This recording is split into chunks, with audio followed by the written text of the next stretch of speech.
పెద్దలు అక్కలు అందరికీ కూడా మన ప్రభు యేసుక్రీస్తు నామములో అందరికీ వందనాలు తెలియజేస్తున్నాం.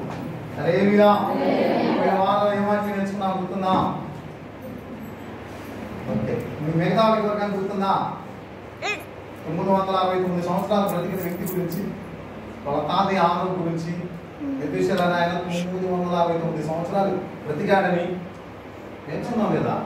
ఆయన కుమారుడు లేమేకు అని, లేమేకు కుమారుడు నోవాహు అని, నోవాహు కుమారుడు షేము, హాము, యాఫెతు అని నేర్చుకున్నావా లేదా? హల్లెలూయా. ఓకే, మంచిది. అక్కడ నాకు పాట పాడుతా ఉంటే నాకు ఒక పాట గుర్తొచ్చింది. ఆ పాట ఏంటంటే, నేను ఒకప్పుడు ఈ బైబిల్ అంటే నాకు తెలియదు, ఎజ్రా గ్రంథం తీయమంటే బైబిల్ కింద నుండి పైకి ఎన్నిసార్లు తిప్పాను కూడా నాకు తెలియదు. నాకు బైబిల్ చదవడము వచ్చో రాదు నిజంగా తెలియదు. మీ పాస్ గారు అడగండి, నేను అబద్ధం చేయదు. ఇంత బాగా పాస్ చదువుతామన్నా నీకు రాదంటే నేను నమ్మము అని మీరు అనుకుంటే మీ పాస్ గారే సాక్ష్యం. నేను ఎలా చదువుతాను? బైబిల్ పట్టుకున్న కొత్తలో బైబిల్ అక్కడ చదువుతా, అర్థమైందా? యా చదివేవాడు. నేను ఇంకో అబ్బాయి ఇద్దరు కావచ్చు, అందరూ నవ్వుకునేవాడు. హల్లెలూయా. నేను చదువుకుంటే బైబిల్ చెప్పండి, అందరూ నవ్వుకునేవాడు. హల్లెలూయా. కానీ దేవుడు ఏం చేస్తాడు? తీసేసిన రాయిని ఏం చేస్తాడు? ఉన్నతంగా పెడతాడు. మూలకు తలరాయి. పోయిన వారం మనం ఆదికాండం 6వ అధ్యాయంలో నేర్చుకున్నాం. ఈ రోజు మనం నేర్చుకోబోయేటువంటి అంశం అధ్యాయం ఏంటంటే జకర్యా గ్రంథం 9వ అధ్యాయం 12వ వచనం నుండి మనం చదువుకుందాం. జకర్యా గ్రంథము 12వ వచనం. దానికంటే అది తీసుకెట్టండి. దానికంటే ముందుగా మన ఇర్మియా గ్రంథంలో 31వ అధ్యాయంలో ఒక చక్కని మాట ఉంటుంది. 31:3 అక్కడ ఉన్నటువంటి మాట.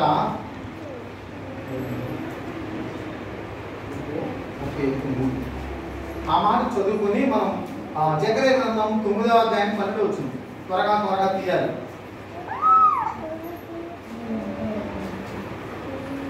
నేను ఏ అధ్యాయం ఎక్కడో తీయాలంటే 1 గంట పట్టేది నాకు, అర్థమైందా?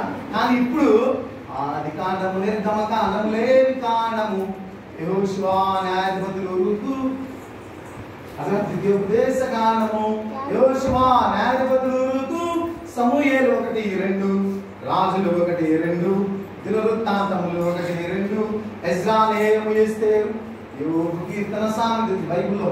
బైబిల్ చదివేస్తున్నా, అర్థమైందా? ప్రసంగి, పరమగీతము, యెషయా గ్రంథము, ఎస్తేరు, ఇర్మియా విలాప వాక్యములు, ఎస్తేరు, దానియేలు, హోషేయ, యోవేలు, ఆమోసు, ఓబద్య, యోనా, మీకా, నహూము, హబక్కూకు, జెఫన్యా, ఆగాయి, జకర్యా. ఎక్కడికి వచ్చాం? జకర్యా గ్రంథంలో చూపిస్తున్నాం. మాలాకి గ్రంథములు, పాత నిబంధనలోని 39 పుస్తకములు. జకర్యా గ్రంథం చదువుకుందాం. 31వ వచనం. అదే కాదు, పాత నిబంధన కాదు, కొత్త నిబంధన కూడా చదివేశారు. చూడడం చాలా కాలం క్రిందట యెహోవా నాకు ప్రత్యక్షమై ఎలాగ సెలవిచ్చును. ఎలాగ సెలవిచ్చానండి? ఈ విధంగా ఇప్పుడు చెబుతా ఉన్నాడు దేవుడు. ఒకసారి చదువు. శాశ్వతమైన, నేను ఒకసారి ఇట్లా శాశ్వతమైనటువంటి ప్రేమతో నేను నిన్ను ప్రేమించుచున్నాను కనుక విడువక నీ ఎడల కృప చూపుచు ఉన్నాడు దేవుడు. గట్టిగా చప్పట్లు కూడా దేవుని నామమున కొడతాం. హల్లెలూయా. దేవుని యొక్క వాక్కు అనేది రోజు మనతో మాట్లాడు.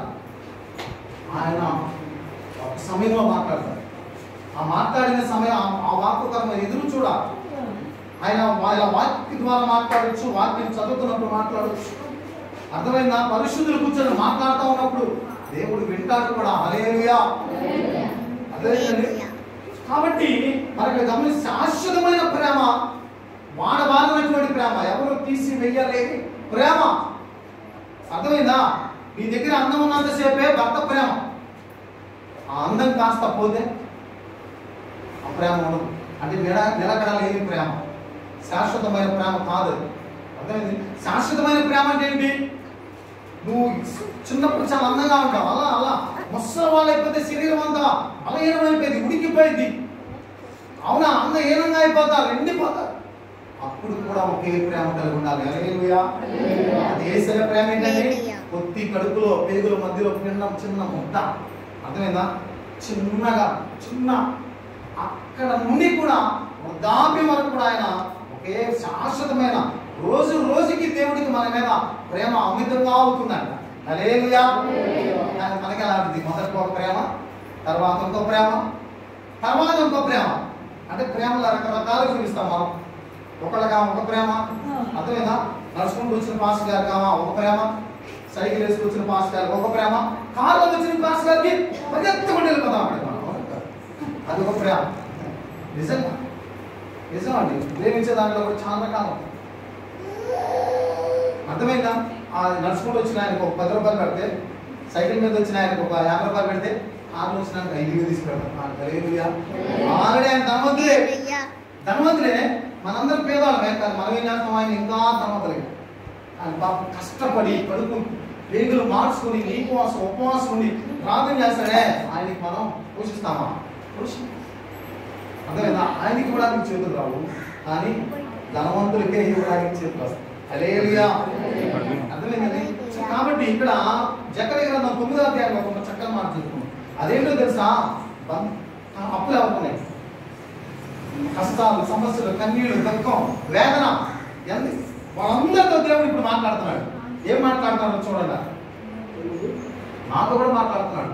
నాకు కూడా రకరకాల సమస్యలు, ప్రాబ్లమ్స్ ఉండొచ్చు. అర్థమైందా? అందరితో మాట్లాడుతున్నాడు దేవుడు. 9:12 బంధకములలో పడి నిరీక్షణ గల వారలారా మీ కోటను మరలా ప్రవేశించుడి. చెప్పి ఇలా చూపించి నాకు వెళ్ళి చంద్రబాబు నాయుడు గుర్తు చేసుకోవద్దండి. 2 మీకు మేలు చేస్తుందని నేను మీకు తెలియజేయుచున్నాను. గట్టి చప్పట్లు కొట్టి దేవునామాన్ని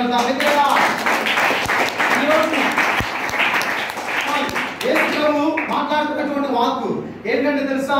బంధకాలలో, సమస్యలలో, వేదనలో, దుఃఖంలో రకరకాల పరిస్థితులు అండి. ఒక్కొక్కళ్ళకి రకరకాల పరిస్థితులు. ఉన్నారు చిన్నపిల్లలు. మా అబ్బాయికి ఏమో తెలుసా? తెలియదు. కష్టాలు ఏమో తెలుసు. చిన్నపిల్లలకి ఏమో తెలుసా? తెలియదు. వాళ్ళకి ఒక వయసు వస్తే కదా తెలిసేది ప్రాబ్లమ్స్ ఏంటో. జీవితంలో రకరకాల పరిస్థితులు. అలా వేదనతో కృంగిపోయి దుఃఖంలో ఎవరైతే ఉన్నారో వాళ్ళతో ఈరోజు పరిశుద్ధాత్మ దేవుడు మాట్లాడుతున్నటువంటి మాట, ఆదరించే మాట ఏంటో తెలుసా? ఆయన చెప్తా ఉన్నాడు, ఇదిగో 2 అంతలుగా నేను మీకు నీరు చేస్తా. మొదట మీరు ఎంతగా కన్నీరు కార్చారో, ఎంతగా వేదన చెందారో, అంతకంటే రెట్టింపుగా నేను ఏం చేస్తాను? ఆనందింపజేస్తా. మీరు కట్టనటువంటి కోటలోని ప్రవేశింపజేస్తారు. అర్థమైందా? అదే మీరు కష్టపడి కట్టకోకుండా ఇల్లే దేవుడు ఇస్తానంటున్నాడు. హల్లెలూయా. మరలా మీ కోటను ప్రవేశించండి. ఇశ్రాయేలు ప్రజలు అనేక సార్లు వాళ్ళ దేశంలో తరమబడ్డారండి, వేరే దేశంలోకి వెళ్ళిపోయి. కానీ అక్కడ అనేక కష్టాలను, శ్రమలను అనుభవించిన తర్వాత, పడిన తర్వాత వారు ఉపవాసం ప్రార్థన చేస్తే ఆ ప్రార్థన ఆలకించి దేవుడు ఏం చేశాడు? మళ్ళీ ఆయనకి ఏమంటున్నాడు? మీ కోటను మరలా ప్రవేశించండి, మరలా మీ పట్టణంలో ప్రవేశించండి. మొదటి దానికంటే ఇప్పుడు ఏ విధంగా ఆశీర్వదిస్తాను? 2 అంతల ఆశీర్వాదం ఇస్తానని చెప్తున్నాడు ఆయన. హల్లెలూయా. అక్కడే 8వ అధ్యాయం 12వ వచనం చదువుకుందాం. జకర్యా గ్రంథం 8వ అధ్యాయం 12, 13, 14 అక్కడ చదువుకుందాం. అక్కడ 12వ వచనం నుండి స్టార్ట్. సమాధాన సూచికమైన ద్రాక్ష చెట్లు ఫలమిచ్చును, భూమి పండును, ఆకాశం నుండి మంచు కురియును. జనులలో శేషించిన వారికి నేను స్వాస్థ్యముగా ఇస్తాను. ఇదే సైన్యములకు అధిపతి యెహోవా వాక్కు. హల్లెలూయా. దేవుడు చెబుతా ఉన్నాడు, ఎవరైతే దేవుని భయము భక్తి కలిగి దేవుని యొక్క వాక్యాన్ని హృదయం అనే పలక మీద రాసుకొని వారి జీవితానికి అన్వయించుకొని సరిపోల్చుకొని నడుస్తూ ఉంటారు దేవుడు మాట ప్రకారం, సేవకుడి యొక్క మాట ప్రకారం. బైబిల్ దేవుని యొక్క మాట ఎలా రాసి పెట్టి ఆయన చిత్త ప్రకారం ఎవరైతే జరిగిస్తారో, నడుస్తారో వాళ్ళకి చెబుతా ఉన్నాడు. ఏమని? 2 అంతల మేలు చేస్తా అంటా ఉంటాడు. ఇంకా దివ్యోపదేశ కాలంలో 28వ అధ్యాయం అనుకుంటా ఒక చక్కని మాట. ఇంట్లో నుండి బయటకు వెళుతున్నప్పుడు, బయట నుండి ఇంట్లోకి వస్తున్నప్పుడు దీవించబడతామంటాడు. హల్లెలూయా. పాస్టర్ గారు నేను పలానా పని మీద వెళ్తా ఉన్నాను, ప్రార్థన చేయండి అని చెప్పి ప్రే చేసుకో వెళ్ళు. అలా కొంతమంది చేయరు. ఒక బండి కొంటున్నారు, కారు కొంటున్నారు అని మీరు ఇంకా డబ్బులు ఉన్నాయి, లోన్ వచ్చింది, మీరు కారు కొంటున్నారు లేదా ఒక ఇల్లు కొంటున్నారు, ఏమంటారు?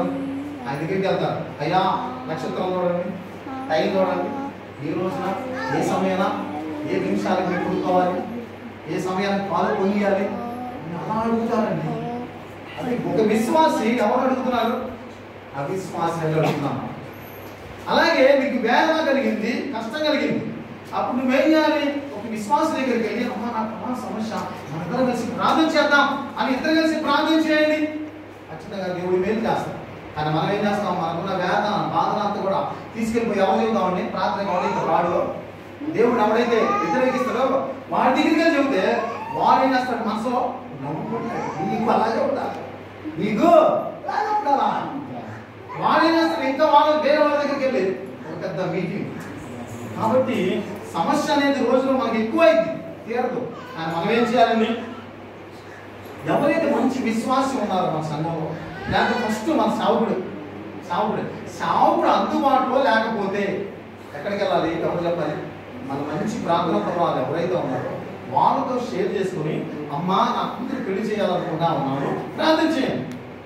లేదా ఒక స్థలం కొనుక్కోవాలని ప్రార్థన చేయండి అని చెప్పొచ్చు. అంతేగాని మన ఆలోచనలు ఐడియాలను కూడా వేరే వాళ్ళ దగ్గర మనం అడగకూడదు. హల్లెలూయా, హల్లెలూయా. ఎందుకంటే సైనికులకు అధిపతి ఒక దేవుడు ఆయన. అర్థమైందండి? ఇశ్రాయేలు ఉన్న బలాన్ని బట్టి వాళ్ళకి అలవట్లా. ఇశ్రాయేలు యొక్క ధైర్యం ఎవరు? దేవుడు యెహోవా. కాపాడేవాడు కునుకడు, నిద్రపోయే దేవుడు కాదు. చుట్టుపక్కల శత్రువులు ఉన్నారు. ఇశ్రాయేలు దేశం చుట్టూరు శత్రువులే, మధ్యలో వీళ్ళున్నారు. వీళ్ళు నిద్రపోతుంటే బాంబులు వేస్తున్నారు, ప్రార్థన చేసుకుంటే బాంబులు వేస్తున్నారు, బాంబులు వేస్తుంది. అర్థమైందా? మరి ఎవరు కాపాడుతున్నారండి? దేవుడు కాపాడుతున్నాడు. హల్లెలూయా. చుట్టూరు 5,000 రాకెట్ బాంబులు వేశారండి. 5,000 రాకెట్ బాంబులు అయితే బూడిదైపోతారు, ఏముండదు. మరి ఒక్క బాంబు గురించి మీద పడకుండా, ప్రాణాలు పోకుండా మరి ఈరోజు వాళ్ళకి బ్రతకతా జీవిస్తా ఉన్నారంటే ఎవరు కాపాడుతున్నారు? సైన్యములకు అధిపతియగు యెహోవా అని చెప్పాలి. హల్లెలూయా. ఆయన బలశూరుడు, చాలా బలము కలిగిన వాడు. ఆయన ఎలా చేయగలడో తెలుసా? వాళ్ళ శత్రువులందరూ పన్నాగం పన్ని చుట్టుపక్కల ఉన్న దేశాలు, మనం ఈ దేశాన్ని లేపాలి, వీళ్ళని లేకుండా చేయాలనుకుంటే దేవుడు ఏం చేస్తాం? వాళ్ళే రేచీకట కలిగేసి వాళ్ళ కళ్ళకు మసగా కలిగించి వాళ్ళే నరుక్కున్న పరిస్థితులు కూడా ఉన్నాయి. హల్లెలూయా. వాళ్ళే నరుక్కుని వాళ్ళే చనిపోయారు. ఇశ్రాయేలు వీళ్ళు యుద్ధమే చేయాల, బోరలతో బోరలు ఉందారు అంతే. దేవునికి స్తోత్రాన్ని స్తోత్రాలు చెప్పారు అంతే. హల్లెలూయా. యుద్ధం చేయకుండా యుద్ధంలో చేయం. అర్థమైందా? అంటే నువ్వు కష్టపడకపోగానే ఏమైంది? దేవుడు నీకు ఆనందం, సంతోషం. అంటే ఆత్మీయ జీవితంలో రకరకాల కష్టాలు రావచ్చు.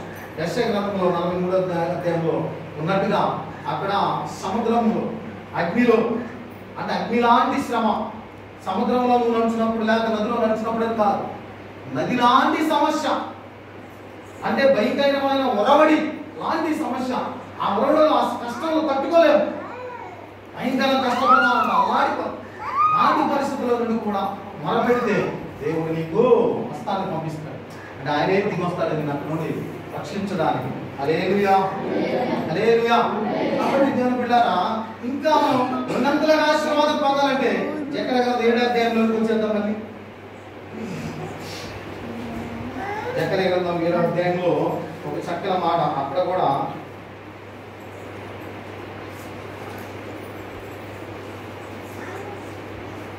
జకర్యా గ్రంథం 7వ అధ్యాయం 8వ వచనం, 8వ వచనం చదువుతాం. మరియు యెహోవాకు జకర్యాకు ప్రత్యక్షమై సమీపించిన దేవుడు సైన్యములకు అధిపతికి యెహోవా ఎలాగో ఆజ్ఞించున్నాడు, జాగ్రత్తని సత్యమును అనుసరించి తీర్పు తీర్చుడి, ఒక్కరిని యందు ఒకరు కరుణా వాత్సల్యములు అనుపరుచుకొనుడి, విధవరాండ్రను తండ్రి లేని వారిని, జాగ్రత్తగా పరదేశులను దరిద్రులను బాధ పెట్టకూడదు. మీ హృదయమందు సహోదరులలో ఎవరికి కీడు చేయ కనీసం హృదయంలో కూడా రాకూడదంట. హల్లెలూయా. కీడు చేయడం కాదండి, హృదయంలోకే రాకూడదంట ఆ మాట, ఆ ఆలోచన. ఇంకా కొంచెం కింద అయితే వారు ఆలకింప నొల్లక మూర్ఖులై వినకుండా చెవులు మూసుకుని ఎవరు అలా మూసుకుంటే వాళ్ళు ఖచ్చితంగా శ్రమలో పాలైపోతారు. హల్లెలూయా. దేవుడు మనల్ని ఉన్నంతలుగా ఆశీర్వదించాలంటే, గొప్పవారికి ఎదగాలంటే ఏం చేయాలంట? తల్లిదండ్రులు లేని వారిని ఏం చేయాలి? మనం అనాథులను ఏం చేయాలా? ఆదరించాలా. క్రిస్మస్ పండుగ వచ్చింది, మీ ఇంట్లో మంచి పిండి వంటలు చేసుకున్నారు, మంచి డ్రెస్ తీసుకున్నాం. తల్లిదండ్రులు లేని వాడు మన ఊళ్ళో ఉన్నాడు, వాళ్ళ అమ్మ నాన్న ఇద్దరు చనిపోయారు. వాడు పాత కట్టేసుకుని మీ ఇంటి దగ్గరకు వచ్చారు. మీ ఇంటి మీద పక్కన అలా దీరం చూసుకుంటే వెళ్తా ఉన్నాడు. నువ్వు వాడిని చూస్తా వాడు తిన్నావు అనుకో, ఆశీర్వాదం వచ్చింది. దేవుడు ఆనందిస్తాడా? అసలు ఆనందించడండి. ఆయన బాధపడతాడు.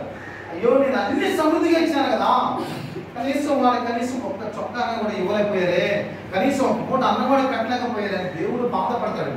ఎలా ఆశీర్వాదం వచ్చింది? ఉన్న ఆశీర్వాదం పోయింది తర్వాత. హల్లెలూయా. కాబట్టి తల్లిదండ్రులు లేని వారిని మనం ఏం చేయాలి? ఆదరించాలి, ప్రేమించాలి. ఇచ్చేస్తున్నా అయిపోయింది. ఇంకా పరదేశంలో మనం చూడాలి. అక్కడ పరదేశం అంటే ఎవరు? పరదేశం అంటే ఎవరు?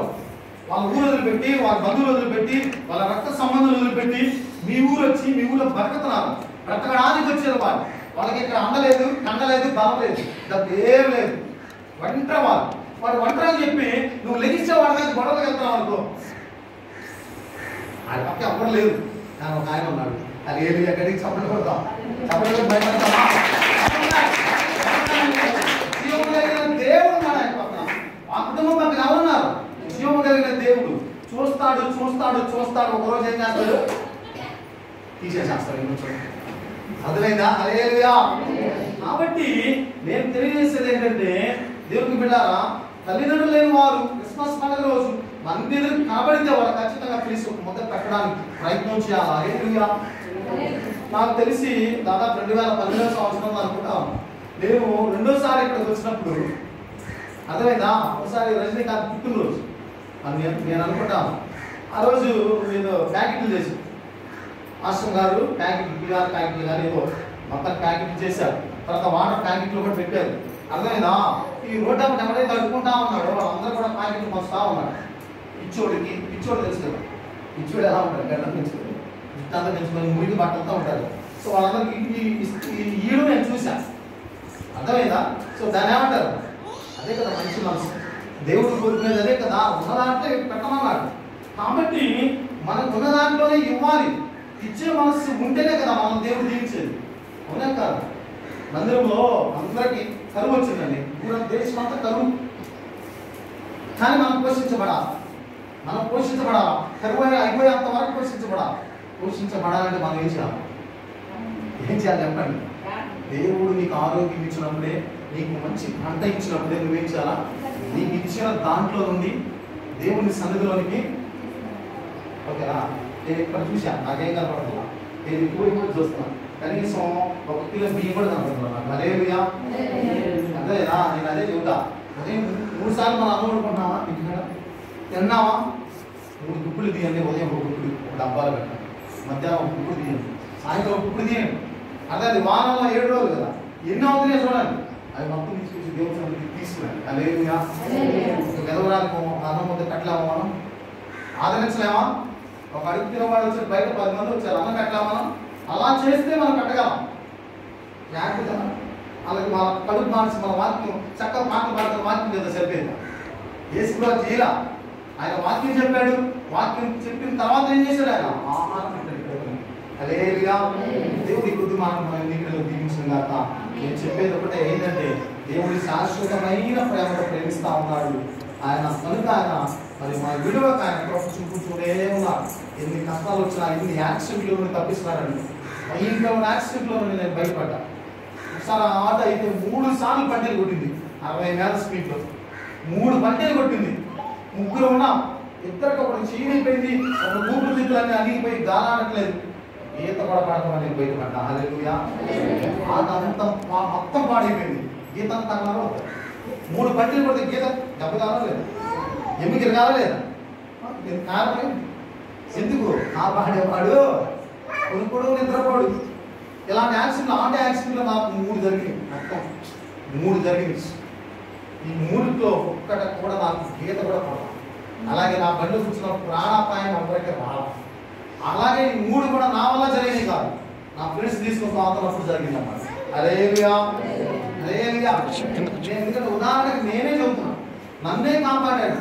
మిమ్మల్ని ఎన్నిసార్లు కాపాడాడు? మీ అనారోగ్యం ఎన్నిసార్లు చనిపోయే మనసులో నాకు జన్మించి, అర్థమైందా? అలాంటి పరిస్థితి కాపాడా? కాపాడే విఘ్నేశ్వరుడు కూడా కాపాడతాడు. మనం చేయాల్సిన సామెత గ్రంథం 3వ అధ్యాయంలో ఒక బుట్ట వచ్చి ఉండి ఒక 4-5 వచనాలు చదువుతా ఉంటే ఆయన వాక్యాన్ని అంట మనం ఏం చేయాలి? కంట మోషణములుగా ధరించుకోవాలి. అంటే ఆయన వాక్యం లెగిస్తే నోట్లో వచ్చేసి అంత బయట రానున్న దినాల్లో బైబిల్ అనేది ఉండదు. పట్టుకుంటే కేసు, బైబిల్ ముద్రిస్తే కేసు, అలా చేస్తారు. ప్రార్థనకి వచ్చినా కూడా నిన్ను విరివేస్తారు. అలాంటి పరిస్థితులు వస్తాయి. అప్పుడు నువ్వేం చేస్తావు? అర్థమైందా? అందుకే చెప్పే వాక్యాన్ని శ్రద్ధగా వింటే ఎక్కడికి వెళ్ళిపోయింది? మన హృదయం గురించి ఆలోచనకి వెళ్ళిపో, కరెక్ట్గా గుర్తుంది. అర్థమైందా? కాపాడి పడుకుంటూ నిద్రపోడు, స్వస్థపరిచి యెహోవా నేనే. అదే అర్థమైందా? ఇలాంటి వాక్యాలు మనకు గుర్తుకొస్తా ఉంది. అలా గుర్తుకొస్తా ఉన్నప్పుడు మనం చదువుతా ఉన్నప్పుడు మనం ఏమవుతాం? బలపడతాం. వెంటనే స్వస్థత వచ్చింది, వెంటనే పశ్చాత్తాపడతాం. ఇక పొరపాటు జరిగితే క్షమించమండి. కాబట్టి దేవునికి స్తోత్రం. హల్లెలూయా. దేవుడి కొన్ని మాటలు మనం ఇంట్లో ఉపయోగించుకుంటాం.